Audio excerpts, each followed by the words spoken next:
I told him I wasn't attracted to him anymore while I was drunk. When I woke up, this happened. If I could turn back time and give myself a slap, I wouldn't think longer than a second. Hello guys, my name is Emily. I am a 30-year-old female, and my husband is Luke, a 35-year-old male. We have been together for 3 years. I don't even know where to start with this, so maybe all I can do is just let it out. Let me warn you up front, this is not one of those movies where at the end, everything begins to go well, as if everything had a silver lining. It is ugly, shameful, and entirely my doing. Let me start by saying that I love my husband, or at least I thought I did. Luke is one of the kindest, most hardworking men I've ever met. He runs his own small business, and even though he's not the flashy type, he's the kind of guy you can depend on. The kind of guy who remembers your favorite coffee order without asking and stays up late helping you with things you didn't even realize you needed help with. But I'm not here to brag about him. Actually, the reason I'm here is because I managed to ruin everything we had. All of it. It all started last Friday. My night out happened in the evening after work, and that was what I considered a girl's night out. There was wine, beer, spirits, just about everything being served. And to be truthful, I was a little tipsy by the time I got home. I was feeling high, both from alcohol and from, bitterness, insecurity. Who even knows what goes on in your head in 5 minutes?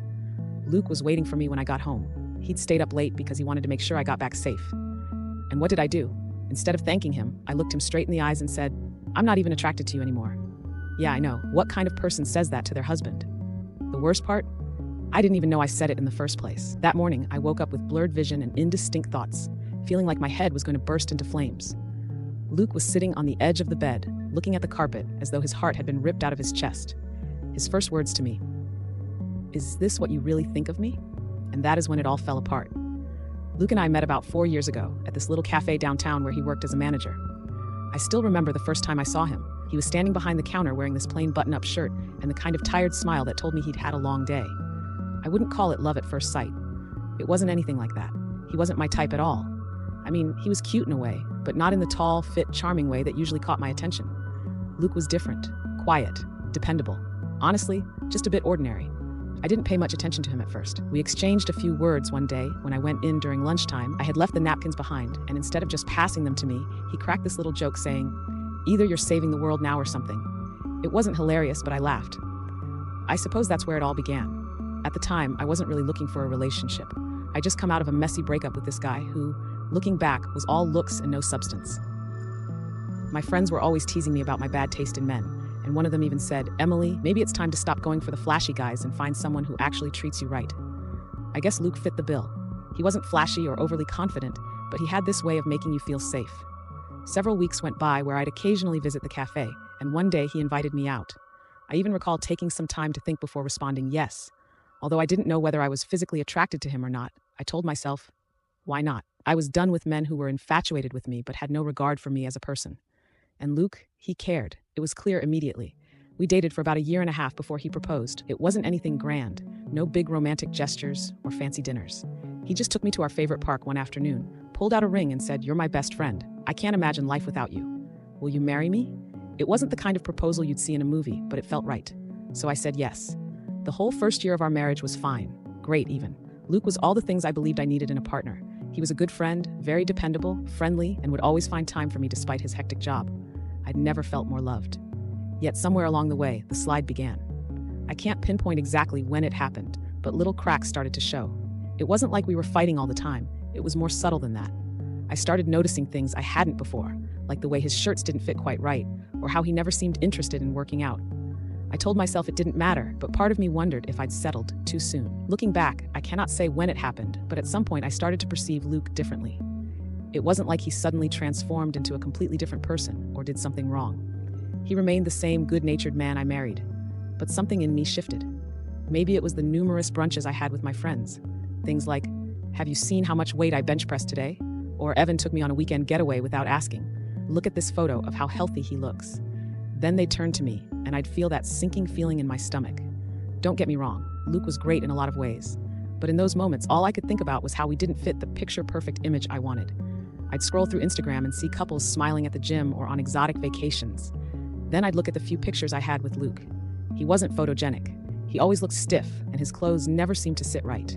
It wasn't fair, but I started wishing he looked different, taller, fitter, just more something. Instead of appreciating him, I began to find petty, insignificant things to quarrel about. If he wore a shirt too tight around the belly, I'd say, "Maybe that shirt is too tight, sweetheart." Or if he went back for seconds at the table, I'd chuckle. Well, you're certainly making up for it tonight. At the time, I thought I was clever. Now I see those little remarks probably hurt him more than I realized. Luke noticed the change, of course. He wasn't oblivious. He'd ask, "Is everything okay with us?" Or "You've been kind of quiet lately." I'd brush it off every time with, "I'm just tired," or "Work's been stressful." The truth was, I didn't know how to explain what I was feeling, because it didn't make sense even to me. I loved Luke, or at least I thought I did, but in my head I was building this version of him that didn't exist. And every time he fell short of that imaginary standard, I got more frustrated. Things started to snowball. I began to focus on all his moves, as if I had developed a paranoid attitude toward him. If he sat on the couch too long, I'd think, why doesn't this man exercise? If he discussed what happened at work, I'd glaze over. It was too mundane. I was comparing him to men who lived only in my imagination, men I had probably never even met in real life. It didn't help that my friends weren't shy about sharing their opinions. One time after brunch, my friend Jenna pulled me aside and said, "Emily, you're gorgeous. You could have ended up with anyone, and you chose Luke. Not to be rude, but don't you ever think you settled?" I laughed it off, but her words stuck with me. Did I settle? Was I trying too hard to convince myself that Luke was enough? Luke wasn't perfect, but he didn't deserve to be treated the way I treated him. I began putting relational space between us without consciously deciding to. I'd sit with friends or scroll social media, liking pictures of happy couples and thinking, we're clearly not that. If Luke tried to set up a date night, I'd come up with excuses. I'm tired, or maybe next week. I started emotionally distancing myself. One night he asked me point blank, "Do you still love me?" I froze. I wanted to say yes, but the words caught in my throat. Instead, I said something vague like, "Of course I do. Why would you even ask that?" He didn't push, but the look on his face told me he wasn't convinced. That was Luke's thing. He never pushed. He was calm, patient, and understanding. But instead of appreciating that, I started seeing it as weakness. I wanted him to fight for me, to demand answers. But he didn't. He just let me pull away. And in my twisted mind, I blamed him for that too. I'm not sure how I came out with such feelings. Perhaps I was self-sabotaging. Perhaps I was trying to ruin the best thing I ever had because deep down I believed I didn't deserve it. All I know is the more I pulled away, the more Luke struggled to hold on, and the more he clung, the more I yearned to escape. That night started like any other, another girl's night. My friends and I had planned to meet at a bar downtown just to catch up and unwind. It wasn't supposed to be a big deal, just a drink or two, some laughs, then home by midnight. But one drink turned into 3, then 4, and before I knew it, I'd completely lost track. The music was loud, the conversations flowing, and I wasn't thinking about anything except how nice it felt to forget my life for a while. By the time I got home after midnight, I could hardly stand, let alone reason properly. Luke was still up, waiting for me like he always did. Instead of saying thank you, I did the unthinkable. I don't remember exactly how, but at some point I looked at him and slurred, "You're not even attractive to me anymore." Just like that. No context, no explanation. Just those cruel, cutting words. The next morning, I woke up with a terrible headache, regret on my tongue. At first, I thought it was just another hangover, but then I walked into the kitchen. Luke wasn't his usual self. No good morning, no coffee, just silence. I wondered if he wished he could scrap our relationship altogether. He barely spoke to me. When he did, it was short and clipped. I asked him if something was wrong, and he just looked at me like I was a stranger. That's when it started to sink in. Something had happened. Something bad. At the end of the day, I finally gathered the courage to ask him directly. He didn't yell or get angry. That's not who Luke is. He just looked at me, shocked, as if I had slapped him and said, "Do you really think that about me? Do you have to tell me you're not interested?" I felt the air suck out of the room. My first instinct was to deny it, to tell him it wasn't true. But how could I? I didn't even remember saying it. And the fact that those words had come out of my mouth, drunk or not, meant there had to be some truth, right? I tried to brush it off as just the alcohol talking, but Luke didn't buy it.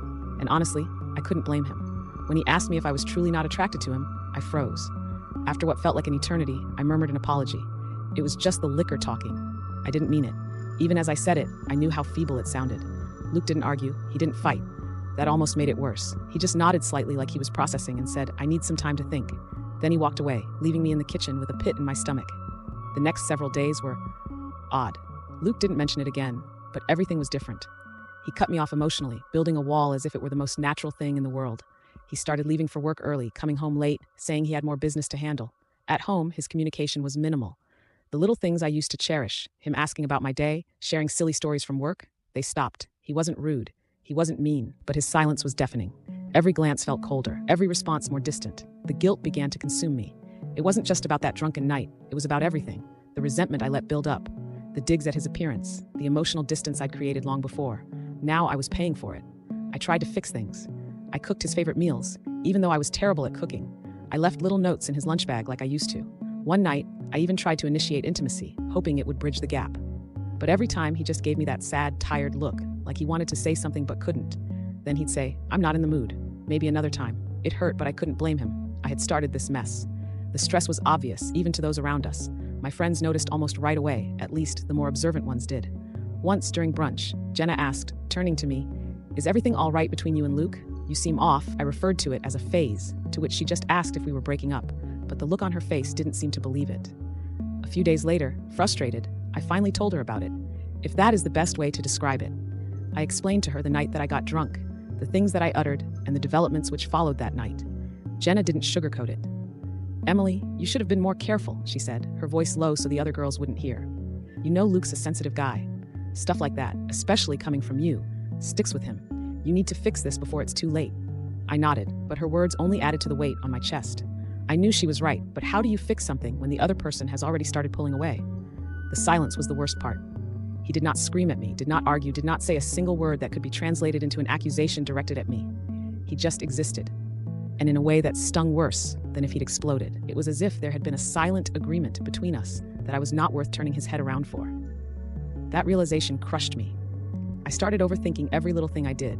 If I laughed at a TV show we were watching, I'd glance at him to see if he was annoyed. If I asked him about his day and got a one-word answer, I'd wonder if I'd pushed too hard. It felt like I was walking on eggshells in my own home, constantly trying to prove to him, and maybe to myself, that I was still the person he fell in love with. One night, I tried to bring up the conversation again, hoping we could finally clear the air. "Luke," I started cautiously. "About the other night, I'm really sorry. But before I could finish, he cut me off. "Emily, I've heard your apologies. I just need time, okay?" His tone wasn't harsh, but it was final. I nodded and dropped it, but inside I felt like I was losing him more with every passing day. I kept telling myself that I just needed to be patient, that he'd come around eventually. But deep down, I wasn't so sure. Something had shifted between us, and I didn't know if it could ever go back to the way it was. It was a Friday night, and I just couldn't handle the silence anymore. Luke had barely spoken to me all week, and when he did, it was as if every word took effort. The house felt suffocating. I knew I was the reason for all of it, but I didn't know how to fix it. So instead of staying home and facing the mess I'd created, I decided to go out. I told myself I just needed a breather, a night to clear my head. But deep down, I knew I was running away. I texted Jenna to meet me at the bar, but she had plans with her husband. Figures, right? Everyone seemed to have it together except me. I went alone, telling myself it wasn't a big deal, just a drink or two, and then I'd head back home. But once I got there, the loneliness hit me like a brick wall. The couples laughing, the groups of friends clinking glasses, it all made me feel so small. I ordered a drink, then another, trying to drown out the guilt that wouldn't stop gnawing at me. That's when he showed up. I didn't notice him at first, but he slid onto the bar stool next to me and said, "You look like you've had a long day." He had this easy smile, the kind that makes you feel like you're the only person in the room. He wasn't overly handsome, but he carried himself with confidence. I couldn't help but smile back. We started talking, and it was so effortless. He asked about my job, laughed at my stupid jokes, and told me I had the prettiest smile he'd seen all night. It was such a stark contrast to the cold silence I'd been living with at home. I knew I shouldn't have been entertaining it, but for the first time in weeks, I felt seen. As the night went on, the drinks kept coming, and the line between innocent conversation and something more began to blur. He wasn't aggressive or pushy, just charming in a way that made me feel wanted. At one point, he leaned in closer and asked, "Do you want to step outside? It's getting loud in here." I hesitated, but eventually nodded. I told myself it was harmless. We were just going to talk outside. The cool night air hit me like a wake-up call, but it wasn't enough to stop what happened next. We stood by his car, talking and laughing, and he said something about how he couldn't believe someone like me was out alone. I don't even know what came over me, but before I knew it, I was leaning in and so was he. And then we kissed. It wasn't a passionate, movie-worthy kiss. It was clumsy and fueled by a mix of alcohol and bad decisions. But in that moment, it felt like everything I'd been craving. Attention, validation, a break from the weight of my guilt. It felt wrong, but I didn't stop. The sound of a car pulling up broke the spell. I pulled away laughing nervously and turned to see who it was. And there he was, Luke. He was sitting in his car, just watching us. My heart sank. He didn't get out or yell or do anything dramatic. He just sat there with this look on his face, disappointed, almost disgusted. I'll never forget the way he looked at me, like I was someone he didn't even recognize. The guy I'd been talking to noticed my reaction and followed my gaze. "Do you know him?" he asked, looking between Luke and me. I stammered, "That's my husband." His face immediately dropped. He took a step back and muttered, "I didn't know you were married. I wouldn't have." But I wasn't listening anymore. My focus was on Luke. I started walking toward his car, panicking. "Luke, wait," I called out. But he didn't say a word. He just rolled up the window and drove off, leaving me standing there in the middle of the parking lot like an idiot. The guy from the bar tried to apologize again, but I waved him off. "Just go," I said, barely holding it together. He didn't argue and quickly disappeared back into the bar. I was alone. my heart racing, my mind spinning with all the ways I'd screwed up. I couldn't believe what I'd just done. I got in my car and tried calling Luke, but he didn't answer. I must have called him 5 or 6 times, but nothing. By the time I got home, his car wasn't in the driveway.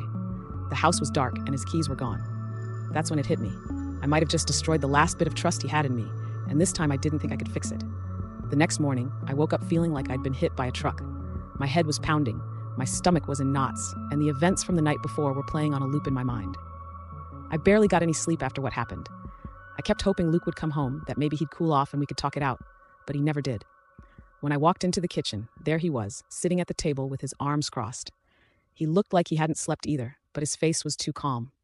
That was Luke's thing. He didn't explode or yell when he was upset. He just got quiet. And if there's one thing I've learned, it's that silence can be so much worse. Before I could even say anything, he looked up at me and said, "We need to talk."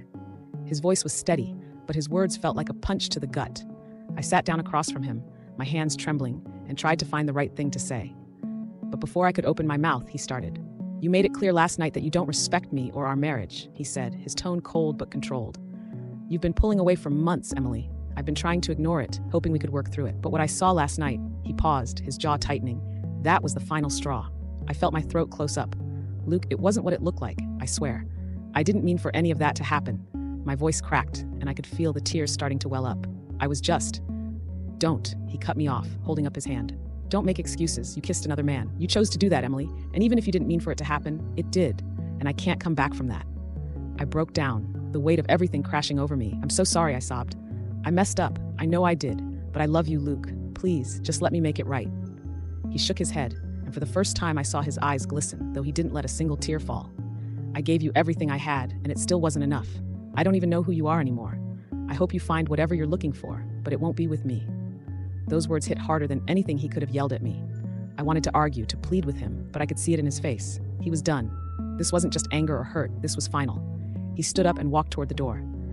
"I'll pack my things and move out by the end of the week," he said, his voice steady but distant. "I'll have my lawyer contact you about the separation." "Luke, please," I begged, following him to the door. "Don't do this. I'll do anything to fix it. Just tell me what to do."